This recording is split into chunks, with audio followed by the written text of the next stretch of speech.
Hello everyone and welcome to another episode of Code Emporium where we're going to talk about causal inference with machine learning. Now, in a past video, we introduced causal inference as a powerful tool to interpret causality.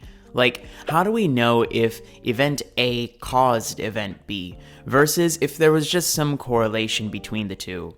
But we're going to take a different turn in this video and describe where and how machine learning fits in. So let's get into it. Let's take a marketing example. I run a company that sells killer products. I want the business to grow. And this means taking every lead we can get. Leads are people who have shown interest in a product but haven't purchased. And our main objective is now get as many of these leads to purchase something as possible. We can do this by sending them a cool email that talks about the products and maybe even throws in some promotional offers since they expressed interest. Now, to determine if this email helps increase purchase conversion, we can run a randomized controlled test. So this involves 5 steps. Randomly select leads to be a part of the experiment, break these leads evenly into a treatment group or a control group, and we follow up the leads within the treatment group by sending them some promotional email, but we do not send anything to those leads in the control group. Then we determine the fraction of users in each group that make a purchase after some days. Compare the treatment purchase conversion with the control purchase conversion, and then make the decision, yes, the emails cause purchase conversion, or no, emails don't cause purchase conversion. Let's say that we determine that emails help users make purchases. That's great, but note that this is a general statement about a group of people. Just because emails help people make purchases doesn't mean this is the case for specific customers. Some may choose to make different purchase decisions. In fact, we categorize customers into one of 4 types. We have the persuadables. These are the people who are on the fence of buying a product, but could purchase a product if we advertise it to them. And these are the main people we want to target. Then we have the sure things. Now, these are the people who will definitely buy our product, advertised or not. We have the lost causes. These are people who would never buy our product, advertised or not. And we have the sleeping dogs. These are people who would have purchased if we had just left them alone, but they probably felt bombarded with ads, so much so that they changed their mind. And this is the consequence of over-advertising. Now, why do we care about this categorization? Now, from this categorization, it's only worth targeting people in this persuadables group. In this example, maybe sending emails to everyone doesn't cost much.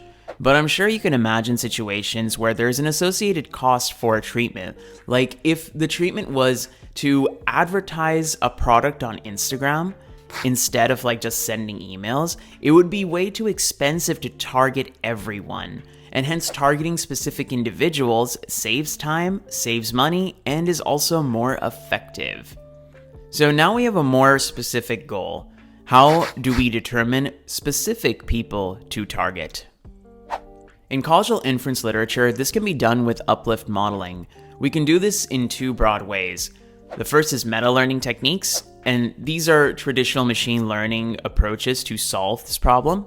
And another way we can do this is by direct uplift estimation techniques.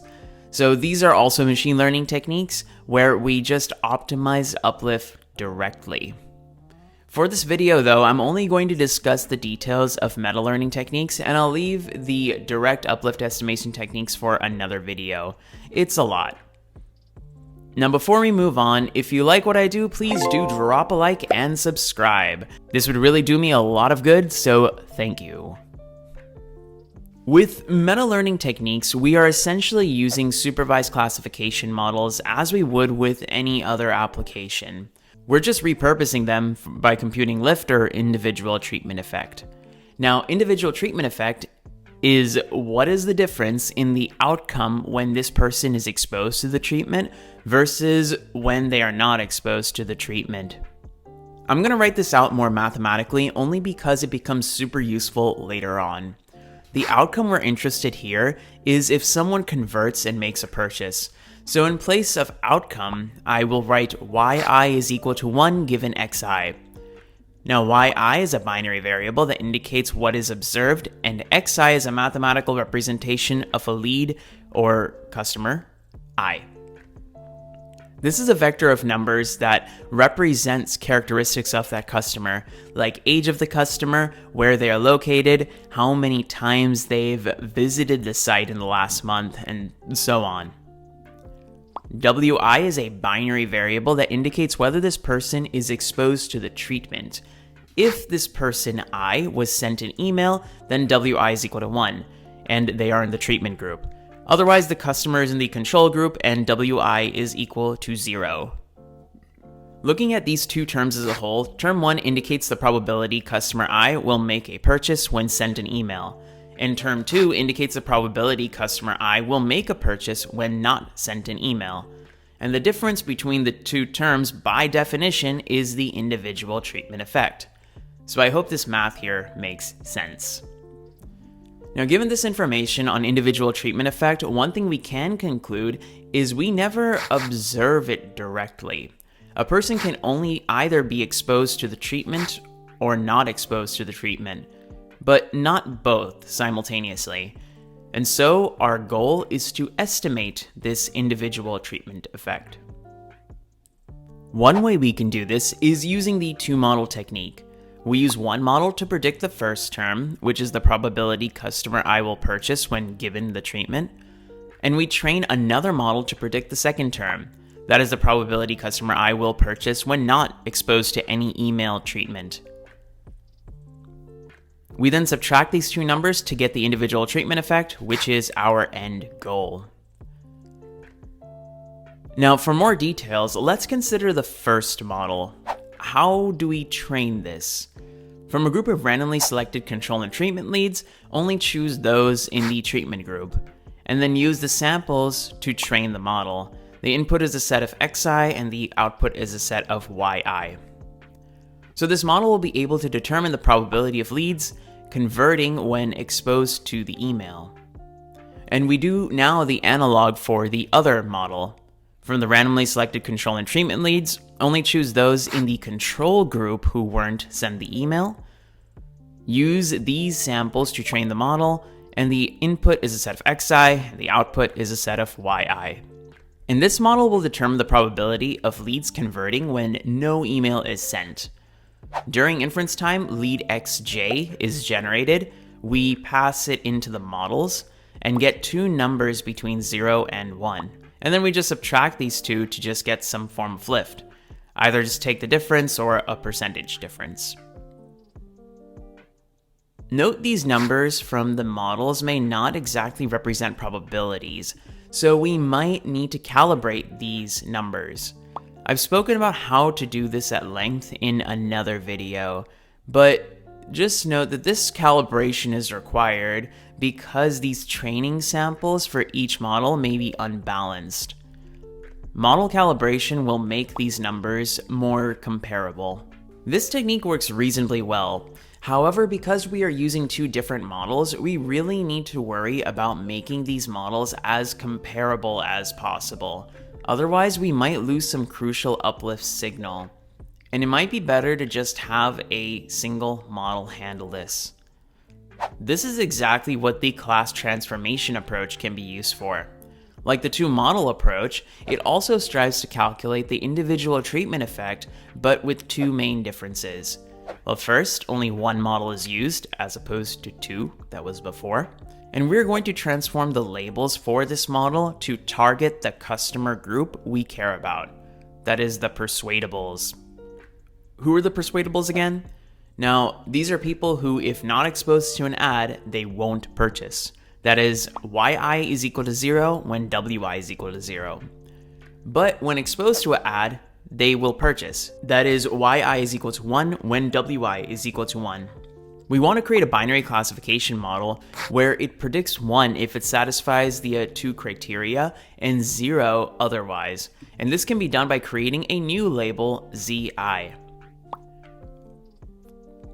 For a given customer I, the model would predict the probability that zi is equal to 1. And in math, this translates to the conditional probability that zi is equal to 1 conditioned on xi. So how do we train this model? For each lead bucketed into test and control, we need to determine zi using the equation. Then we use the samples to train a model. The input is a set of xi, and now the output is a set of zi. And how do we use this model? During inference time, a lead xj is generated, we pass it into this model, and it outputs a probability that a customer is a persuadable one. From this probability, how do we determine our end goal of individual treatment effect? With math, we can show that the individual treatment effect is 2 times the model output minus 1. So we just need to substitute the value of our output model, and boom, we get the individual treatment effect. And then we can choose to target these people accordingly.